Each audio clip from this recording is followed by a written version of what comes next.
I was the perfect mark: successful architect, good salary, and a bleeding heart that made me stop and help a struggling single mom in a hospital waiting room.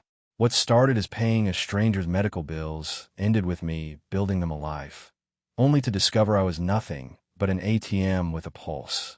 When they tried to replace me with her ex, right in my own home, they thought they had me cornered. What they didn't count on: the marriage certificate that would bring their entire scheme crashing down. They picked the wrong man to screw over. My name is Ricky Simon. I'm 42 years old and work as an architect at one of the top firms in Boston. I've built a good life for myself. Nice house in the suburbs, a career I'm proud of, and enough money in the bank to not sweat the small stuff. What I didn't have was someone to share it with, which never bothered me until I met her. It was a cold December afternoon when I found myself sitting in Mass General's waiting room. My brother was having routine surgery. Nothing serious, but family is family. That's when I noticed her, Victoria Sanders. She was sitting across from me, clutching a little girl who couldn't have been more than 2 years old. The kid was crying softly, and Victoria looked like she hadn't slept in days. I'm not usually one to stick my nose in other people's business, but something about her seemed so defeated. Before I knew what I was doing, I found myself offering her a coffee from the vending machine. She hesitated, but accepted with a tired smile that somehow lit up her whole face. "Rough day?" I asked, trying to make conversation. Victoria nodded, bouncing the little girl on her knee. "Olivia needs tests they don't cover under my insurance. I'm a kindergarten teacher, and let's just say the benefits aren't exactly premium." I don't know what came over me. Maybe it was the way her voice cracked, or how tightly she held her daughter, but I heard myself say, "I could help with that." The look she gave me, shock, disbelief, hope, suspicion, all flashed across her face in seconds. "You don't even know me," she said. "Sometimes strangers can be kinder than family," I replied, thinking of my ex-wife who'd emptied our joint account after only 3 years of marriage. When I handed her my business card with my cell number scribbled on the back, I thought that would be the end of it. Just a good deed done for someone who needed a break. Boy, was I wrong. That moment in the hospital waiting room was just the beginning of a story that would change everything. A story about trust given and betrayed, about love that was never really love at all, and about a man who learned the hard way that no good deed goes unpunished. 3 months passed after our meeting at the hospital. I'd written a check for Olivia's treatments, shook Victoria's hand, and walked away feeling like I'd done my good deed for the year. Case closed, or so I thought. Then one evening, while I was knee-deep in blueprints for a new waterfront project, my phone buzzed with a text from an unknown number. "Ricky, it's Victoria Sanders from the hospital. Olivia got her test results back. All clear. I can't thank you enough." I stared at the message, surprised she'd reached out. Most people take the money and run. Not that I was complaining. I shot back a quick reply. "Great news. Glad I could help." I figured that would be the end of it. But 5 minutes later, my phone lit up again. "Would you consider letting me cook you dinner sometime? Nothing fancy, just a proper thank you." Warning bells should have been ringing. A beautiful single mom wanting to cook me dinner? That had complication written all over it. But I've been pulling 60-hour weeks for months, living on takeout and coffee. The thought of a home-cooked meal was too tempting to pass up. "Sure," I replied. "Just name the time and place." A week later, I found myself driving to her apartment in a modest neighborhood in Somerville. Victoria opened the door wearing jeans and a simple blouse, her blonde hair pulled back. The apartment was small but tidy, with colorful artwork, clearly Olivia's handiwork, decorating the refrigerator. "Uncle Ricky," Olivia shouted, rushing toward me with surprising speed for such tiny legs. "Uncle?" That was new. Victoria blushed. "Sorry, I told her about the nice man who helped with her doctor visits, and she decided you're her uncle now." "No problem, kiddo," I said, ruffling Olivia's curls. Something warm and unfamiliar settled in my chest as the little girl grabbed my hand and dragged me to see her toys. Dinner was nothing fancy, just pasta with homemade sauce and garlic bread, but it was the best meal I'd had in months. Victoria was easy to talk to, laughing at my lame architect jokes and telling me stories about her kindergartners. By the time we finished a bottle of wine and put Olivia to bed, I felt like I'd known her for years instead of hours. "This was nice," I said, standing at her door, not quite ready to leave. "It was," she agreed, looking up at me with those big brown eyes. "Maybe we could do it again sometime." One dinner turned into weekly get-togethers. Movies after Olivia went to bed. Weekend trips to the park. Before I knew it, I was picking up Olivia from daycare when Victoria worked late and keeping extra cereal in my pantry for their impromptu morning visits. 3 months in, Victoria kissed me on my doorstep after I'd grilled steaks for her birthday. It felt right, like the natural progression of whatever we'd been building. By month 4, she was staying over on weekends, Olivia curled up in my spare room, surrounded by toys I'd gradually accumulated. "We're getting serious, aren't we?" she asked one night, her head resting on my chest. "Looks that way," I replied, feeling both terrified and exhilarated. "Is that okay with you? Olivia and I come as a package deal." I thought about how my quiet, structured life had been turned upside down by finger paintings on my fridge and princess movies on my TV. How I'd started looking forward to coming home for the first time in years. "More than okay," I said, meaning it. Looking back now, I see all the red flags I missed. How quickly she integrated herself into my life. How skillfully she played the struggling, single mom card. But hindsight's 20/20, and, at the time, all I saw was the family I never knew I wanted. 6 months after Victoria and Olivia entered my life, I found myself shopping for an engagement ring. If you told me a year earlier that I'd be planning to propose to a kindergarten teacher with a toddler, I would have said you were nuts. But there I was, dropping 3 months' salary on a diamond that made the jeweler whistle. "Taking the plunge, huh?" he asked as he boxed up the ring. "Seems like it," I replied, trying to ignore the butterflies in my stomach. I planned the proposal carefully. A weekend at a beachside B&B in Cape Cod. Olivia staying with Victoria's sister. Perfect setting, perfect timing. What I didn't plan for was Victoria finding the ring while unpacking her toiletry bag. "Ricky." Her voice was small, shocked. She stood in the bathroom doorway, holding the open velvet box, tears already streaming down her face. So much for my sunset proposal on the beach. I dropped to one knee right there on the worn carpet of our room and asked her to marry me. She said yes before I even finished the question, tackling me with a hug that nearly knocked me over. "We're going to be a real family," she whispered against my neck. We were married 2 months later at the courthouse.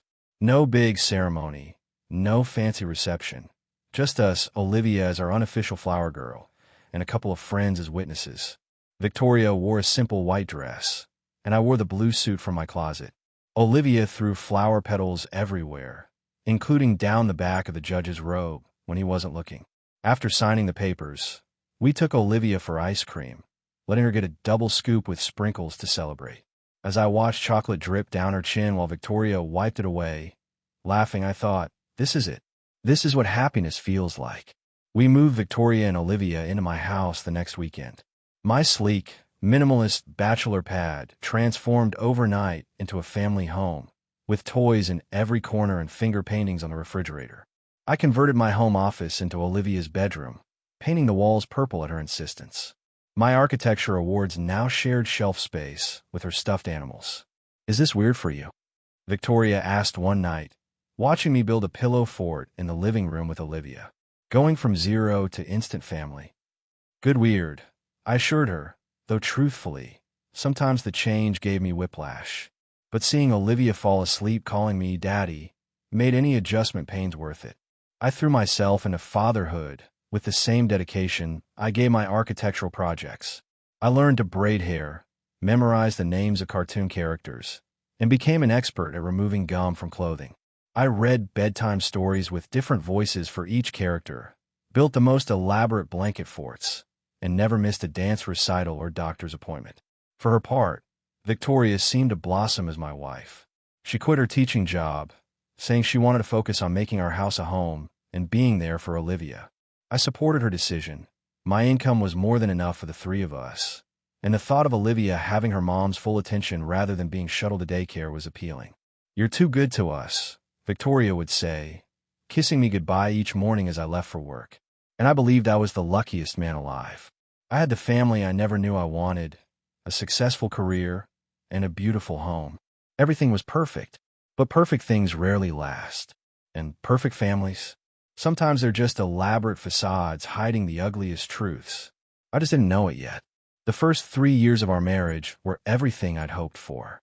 Olivia started school, Victoria kept our home running smoothly, and my career took off with a promotion to senior partner. Life was good, until it wasn't. The change in Olivia happened almost overnight. One day, she was my little shadow, begging me to push her on the swings and build Lego towers.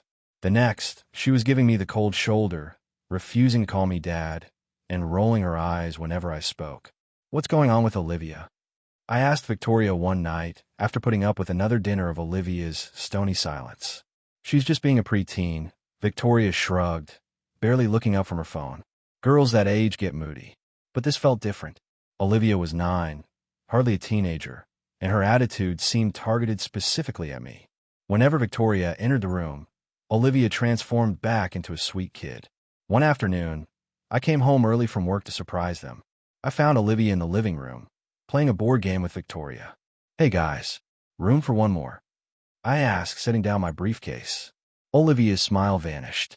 She stood up, gathered her game pieces, and announced, "I'm going to my room," without meeting my eyes.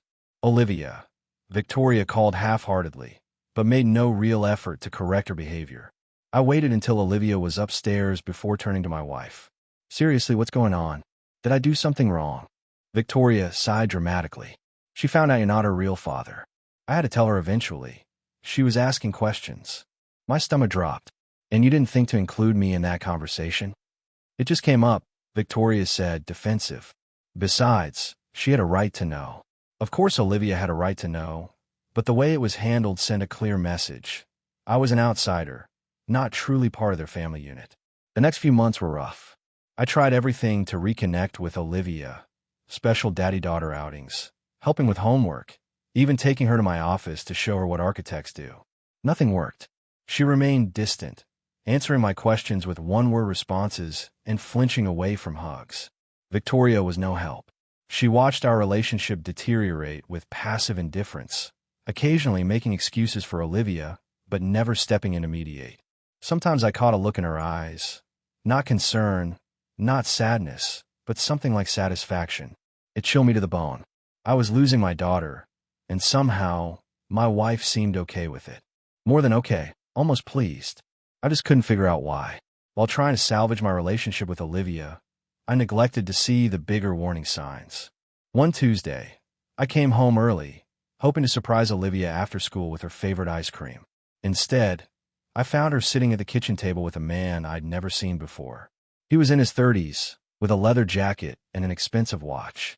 Olivia was laughing at something he'd said, her face animated in a way I hadn't seen in months.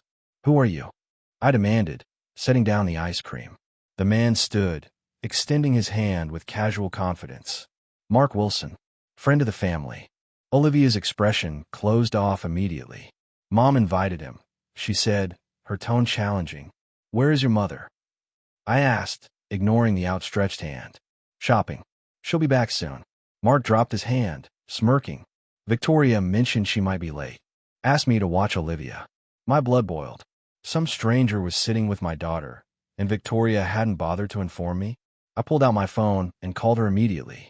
"Oh, I forgot to tell you," Victoria said when she answered, her voice unnaturally light. "Mark's an old friend. He's helping Olivia with a school project." "I've never heard of this Mark before," I replied, watching as the man whispered something to Olivia, making her giggle. "Don't be so paranoid, Ricky. He's perfectly safe." That night, after Mark left and Olivia went to bed, I confronted Victoria. "Who exactly is this guy, and why wasn't I consulted before you invited him into our home?" "He's just someone I knew before we met," Victoria said, suddenly interested in folding laundry. "He's good with kids." "That's not an answer." "Who is he to Olivia?" Victoria paused, then sighed dramatically. "If you must know, he knew Olivia's biological father. I thought she should have some connection to that part of her life. I felt like I'd been punched. And you didn't think to discuss this with me first? You're not her biological father, Ricky. There are some decisions that are mine to make." Her words cut deeper than she knew. Despite years of raising Olivia, paying for her education, loving her as my own, I was still an outsider in Victoria's eyes. The next week, I came home to find Mark's car in our driveway again. This pattern continued. He'd be there when I worked late, disappear before I got home, or came over specifically when Victoria knew I had meetings. Olivia grew more distant from me and more animated around him. I checked her phone one evening, when she left the charging, finding dozens of text messages between them. Nothing inappropriate, but the easy familiarity stung. She shared things with this stranger that she no longer shared with me. I was losing my family, one calculated visit at a time. After weeks of Mark's constant presence, I decided to do some digging. Something about the situation didn't add up. Victoria's secrecy, Olivia's sudden attachment to this man, the convenient timing of his appearance. I started with basic online searches. Mark Wilson was a common name, but I found him on social media easily enough. His profile was sparse, with few personal details. The interesting part came when I searched for connections between him and Victoria. There was a photo from 8 years ago. Victoria and Mark at some beach party, his arm around her waist, both looking considerably younger but unmistakable. The caption read, "Summer memories with the crew." So much for just someone I knew before we met, or knew Olivia's biological father. They had history. I dug deeper, using resources from a private investigator friend. What I discovered made my stomach turn. Mark wasn't just some random friend. His phone records showed constant communication with Victoria going back years, including during our marriage. Dozens of calls and messages every month, often late at night or when I was traveling for work. One night, I checked Olivia's tablet while she was sleeping. There were dozens of photos in her gallery. Mark and Victoria together at a cafe, while I thought Victoria was grocery shopping. Mark, Victoria, and Olivia at the park on a day Victoria claimed to be having lunch with her sister. My marriage was built on lies. I waited until Olivia was at school before confronting Victoria. I placed the printed photos on the kitchen table one by one as she watched, her face growing paler. "Who is he really?" I asked, my voice deadly calm. Victoria's composure cracked. "It's not what you think. Stop lying. Is he Olivia's father?" Her hesitation told me everything. "You've been in contact with him our entire marriage, haven't you?" Victoria looked away. "We never completely lost touch. And now you're what? Trying to reunite your little family? Using my money to fund your comfortable life, while you play house with him behind my back." "It's not like that," she insisted, but her denial lacked conviction. "Does Olivia know? Is that why she suddenly hates me?" I told her Mark is her real father. Victoria admitted. She had a right to know. The betrayal cut deep. Not just the affair, but using Olivia as a weapon against me. "So your plan was what? String me along while reintroducing him into your lives? Make me feel so unwelcome that I just disappear?" Victoria's silence was answer enough. I'd been nothing but a meal ticket all along. The sucker who paid the bills while she maintained her relationship with Mark, waiting for the right moment to bring him back into their lives. What she didn't know was that I wasn't the kind of man who would just roll over and disappear. After discovering Victoria's deception, I expected things to improve or completely fall apart. Instead, our house became a battleground of cold silences and fake politeness. Victoria acted as if our confrontation had never happened, while I consulted with a lawyer about my options. Then one evening, I came home to find a moving box in the entryway. Not one of ours. A new cardboard box filled with men's clothing and toiletries. "What's this?" I asked Victoria, who was preparing dinner with deliberate nonchalance. "Mark's staying with us for a while," she announced, not bothering to look up from the vegetables she was chopping. His apartment flooded. The audacity left me speechless. "Absolutely not." Victoria finally met my gaze, her expression challenging. "This is Olivia's father. She wants him here. This is my house," I countered, my voice dangerously low. "I pay the mortgage. I decide who stays here." "Our house," she corrected. "And Olivia has rights too." As if on cue, Olivia bounded down the stairs, stopping abruptly when she saw me. The genuine smile on her face faded instantly. "Where's Mark?" she asked Victoria, ignoring me completely. "He'll be here soon, honey." I couldn't believe what was happening. They were moving this man into my home, and I was supposed to just accept it. Mark arrived an hour later, suitcase in hand, looking entirely too comfortable. He nodded at me, a slight smirk playing at his lips as Victoria showed him to the guest room, my home office that I'd recently converted back after Olivia insisted on a bedroom redecoration. That night, I lay awake listening to muffled voices and laughter from downstairs long after I'd gone to bed. They weren't even trying to hide it anymore. The next morning, I found Mark making coffee in my kitchen, wearing sweatpants and no shirt, moving around as if he owned the place. "Morning," He said casually. Hope I didn't wake you. I ignored him, poured my own coffee, and retreated to the bedroom to get ready for work. When I came back down, Victoria and Olivia were at the table with him, laughing at something he'd said. They looked like the perfect little family. My replacement was officially being installed, right in front of me. We need to talk, I told Victoria as I grabbed my keys. Later, she dismissed me. We're having breakfast. I went to work seething, but instead of focusing on my projects, I spent the day on the phone with my lawyer. If Victoria thought she could humiliate me in my own home and get away with it, she was about to learn otherwise. I wasn't going to be pushed out without a fight. A week into Mark's unwelcome stay, I met with Jack Peterson, my attorney of 15 years. His office was a comfortable space with leather chairs and baseball memorabilia, a place that usually put me at ease. Not today. I need to know my options, I explained after laying out the whole sordid situation. I want them out, Victoria, Mark, all of them. But I've raised Olivia since she was 2. I can't just abandon her. Jack leaned back, fingers steepled. Let me ask you something, Ricky. When exactly did you and Victoria get married? 5 years ago this August. Judge Williams performed the ceremony. Jack's eyebrow shot up. Judge Williams from Boston Municipal. That's right. What? Because Williams retired 6 years ago, Jack said slowly, and he wasn't licensed to perform marriages in his last year on the bench, due to an ethics investigation. I stared at him, not comprehending. What are you saying? I'm saying your marriage might not be legal. Jack pulled out his laptop. Let me check something. While he typed, I sat in stunned silence. Could Victoria have known? Was that possible? Here we go, Jack said finally. Williams lost his authorization to perform marriages 7 months before your wedding date. The paperwork might look official, but legally speaking. He looked up at me. You and Victoria were never married. The room seemed to tilt. That can't be right. Massachusetts doesn't recognize common law marriage either, Jack continued, now visibly concerned. Ricky, if you never legally married, she has no claim to your assets, your house, none of it. I drove home in a daze, my thoughts racing. Victoria had always handled the paperwork, the certificate. Had she known all along? Had this been part of her plan? When I arrived home, Victoria, Mark, and Olivia were in the kitchen, looking suspiciously like they'd been discussing something serious. They fell silent when I entered. We need to talk, Victoria announced, her tone resolute. Privately, in our bedroom, she handed me a stack of papers. Divorce papers, she explained unnecessarily. I think it's time we end this charade. I flipped through the pages, noting the outrageous demands. The house, half my savings, alimony. She wanted everything. I nearly laughed at the irony. You should read these more carefully, I suggested, handing them back.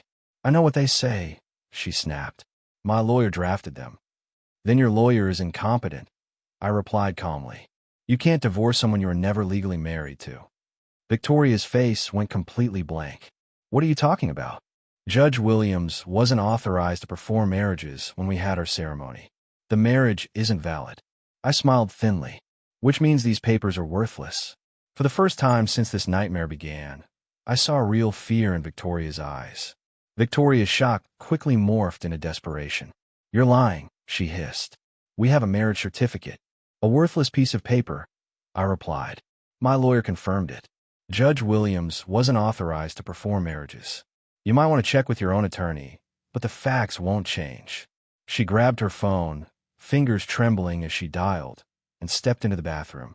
Through the door, I could hear her urgent whispers, punctuated by moments of silence as she listened to what I assumed was confirmation of my claims.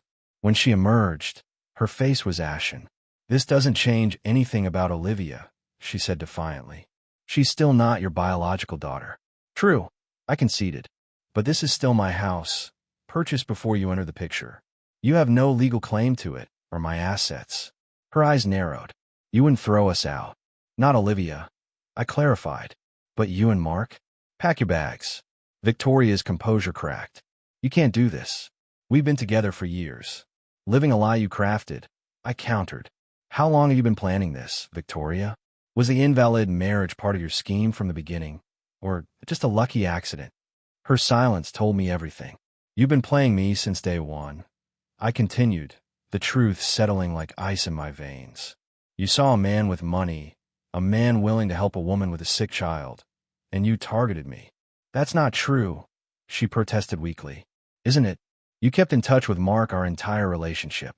You deliberately turned Olivia against me. You invited him to live in my house while planning to divorce me and take half of everything I own. Her eyes darted around the room, searching for an angle, an escape route. What about Olivia? You said you loved her. I do love her. That hasn't changed. But I won't be manipulated anymore. I walked downstairs to find Mark and Olivia in the living room, pretending not to have been eavesdropping. Party's over, I announced. Mark, you need to leave. Now. He smirked. That's not your call to make, buddy. Actually, it is. This is my house, and you're trespassing. Mom said we're getting divorced. Olivia piped up, her voice small but defiant. She said we'd live here with Mark. My heart broke for her, a pawn in her mother's manipulative game. There's not going to be a divorce, Olivia, because your mom and I were never legally married.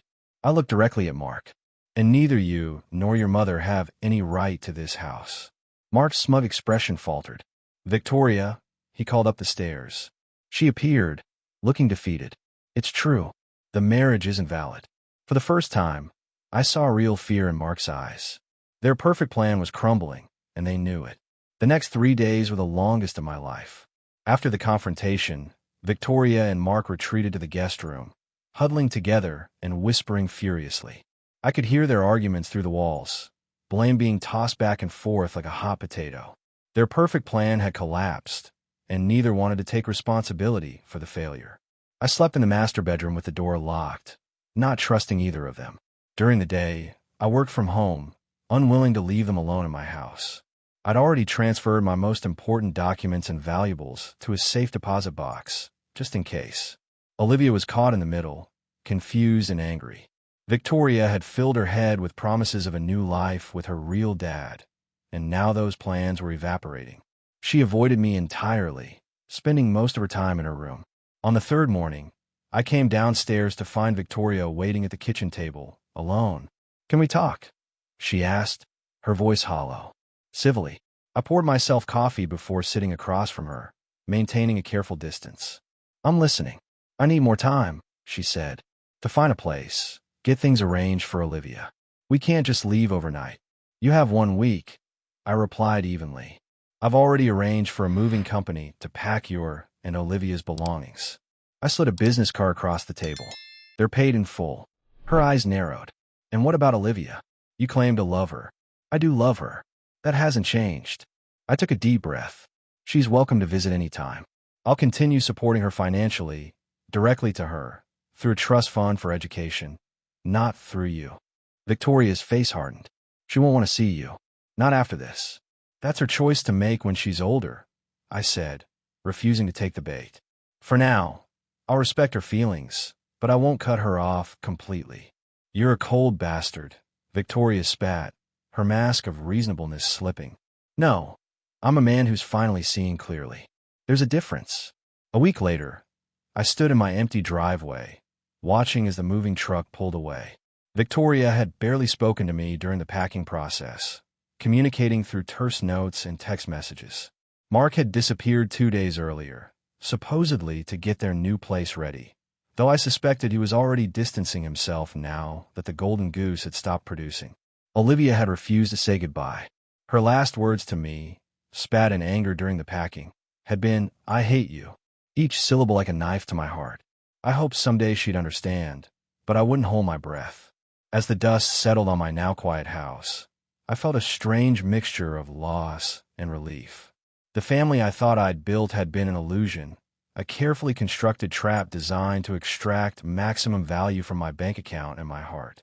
Yet despite everything, I didn't regret helping that woman and her daughter in the hospital all those years ago.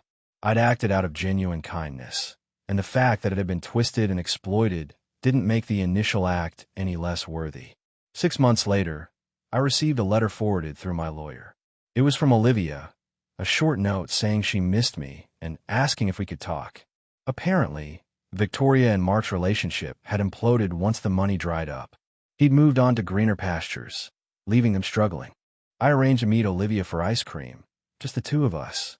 Our relationship would never be the same, but maybe we could build something new, something based on truth this time. As for Victoria, last I heard, she was working 2 jobs and living in a small apartment across town. Karma has a way of catching up eventually.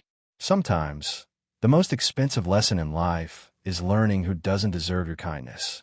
But I'd rather pay that price than become the kind of man who never offers kindness at all.